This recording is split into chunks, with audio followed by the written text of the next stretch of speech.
y'all, what is up? It is Adventures with Ariel, and today we are going to be comparing the Disney World rides, the Universal Studios rides, kind of like how I did last time, but this time we are going to do it ride by ride.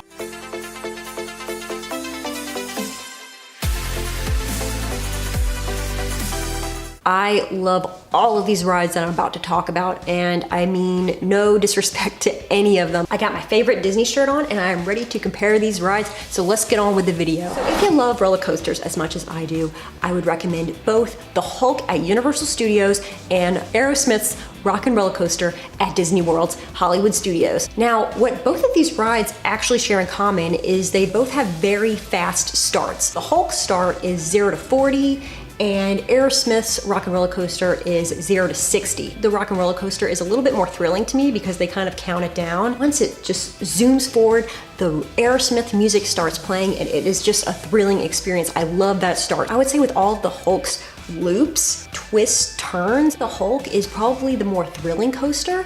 But I feel like, as always, Disney's theming is just a little bit better, and it really shows through the Rock and Roller Coaster.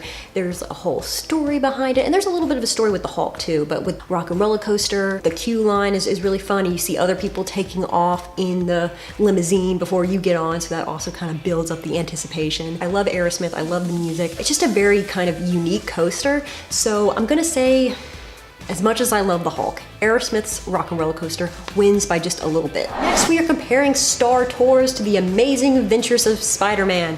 Once again, I love both of these rides. Star Tours is a Star Wars themed ride. The really cool thing about Star Tours is that there are multiple versions that you can take. You can go to different planets from the Star Wars franchise, you know, see different characters. It's really cool. It puts you in the cockpit of a ship essentially, and you're going around the galaxy, and it's really fun because they'll do the thing where someone in the room is a rebel spy, and it's just, you know, it's really great storytelling like Disney always does. But I gotta say, I think I gotta give this one to The Amazing Adventures of Spider-Man. It really gives you that feeling of being in a comic book, and the 3D effects are top notch. So are the ones on Star Tours, but there's this one part where you feel like you're falling from a building. You get the sensation that the ground is actually coming up fast and your buggy's about to crash. Battling with 3D villains, and you know, you're also battling with villains on Star Tours, but there's, you know, one part where you feel all this heat coming in, and this other part where you're getting splashed with water. So I feel like because Spider-Man has a little bit more of that 4D feel, you're not only moving around a lot and getting the sensation that you're fighting villains and everything, but also you really feel like these villains are coming right out at you, and you're really in the comic book.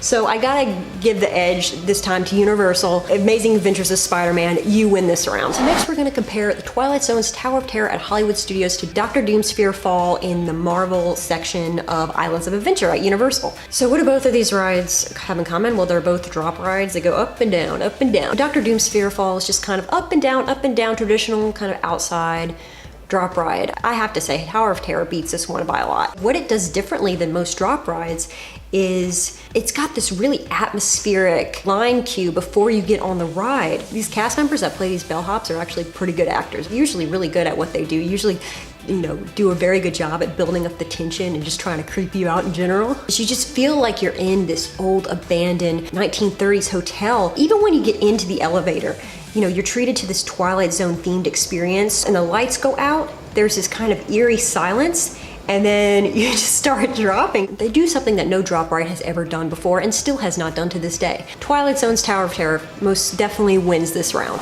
Next up, we are talking about E.T. versus Peter Pan's Flight. Both of these attractions can be for the whole family. Gondola-style dark rides where you're kind of looking down at different characters and different scenes throughout these movies. In Peter Pan, you're in a ship. On E.T., you're in bikes, and the E.T. attraction is fairly normal until you get to E.T.'s home planet. There's just so many strange, kind of weird things to look at. I think it's one of Universal's just most interesting dark rides. And what I love about this ride so much is the name feature. Every time you go on the ride, of course, you give them your name. Mention in the comments if E.T. has gotten your name wrong several times, like he's gotten my name wrong. Peter Pan is really great too. It's not as much of a surreal experience for me, which I actually really prefer the surreal experience. So personally, I love Peter Pan as well, and I know many people do, but I personally prefer E.T. just a little bit more, just because the name call out at the end and the feeling like I'm at a really strange planet. and I don't know, I just think it's so interesting. Back to some of the more thrilling rides. We're talking about Jurassic Park the ride, which you can find at Islands of Adventure, to the Dinosaur Ride at Animal Kingdom at Disney World. Dinosaur at Disney World is one of Disney's best and probably least recognized attractions. I think it's very underrated, and thumbs up if you agree. It has amazing animatronics. It's really exciting. It's scary. It still scares me. When I rode that ride as a little kid, it was a little different back then when Bill Nye was hosting it. I was looking down the whole time. I could not look up at those dinosaurs. It was so terrifying. And even now it kind of scares me. I can almost ride anything now. Overall, very well themed and really just puts you in the story of Dinosaur. Jurassic Park is really good because it also has those dinosaur animatronics, but it also does a really good job at the buildup of intensity. So there's one part of the ride I start to get nervous, you know, when it's like, oh, we're taking a wrong turn, we're not going the way we're supposed to go, not T-Rex at the end. So I think both rides are very similar in how they're scary. Jurassic Park does a little bit of a better job at building up the intensity beforehand. The line before you get onto the ride at Dinosaur is really interesting too. They really get you into the story. I'm gonna call this one a tie. I really can't choose because I love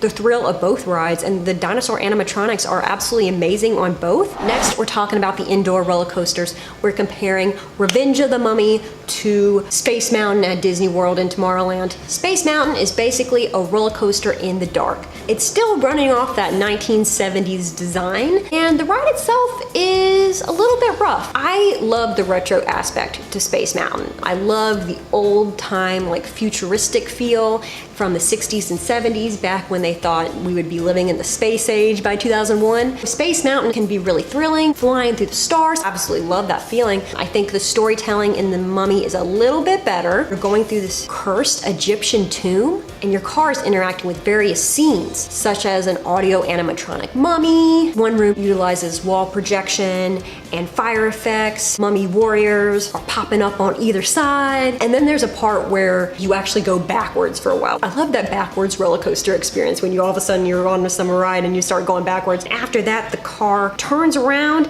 and you launch into it being a full-on thrilling roller coaster with lots of turns and drops. It's very exciting. I love the theming of The Mummy. As much as I love Space Mountain, I'm gonna have to give this edge to The Mummy. Thank you so much for watching this video today. There are a lot of other rides I could have talked about, but I don't feel like Disney has an exact equivalent to some of the Harry Potter rides. I don't think Universal has an equivalent yet to Soarin'. I know there's a lot of other rides I could do. Please let me know if you disagree with me in the comments, and I could definitely see why someone would disagree with me on some of these things. If you prefer Space Mountain over The Mummy, you prefer the Hulk over Rock and Roller Coaster, let me know. If you liked this video and you'd like to see more videos like this, give it a big thumbs up, and please hit that subscribe button down below. Click on that video up there if you'd like to see the first video I did where I compare Disney to Universal. Click up there if you'd like some tips on how to save money at Universal. Thank you so much for watching, y'all, and as always, have a magical day.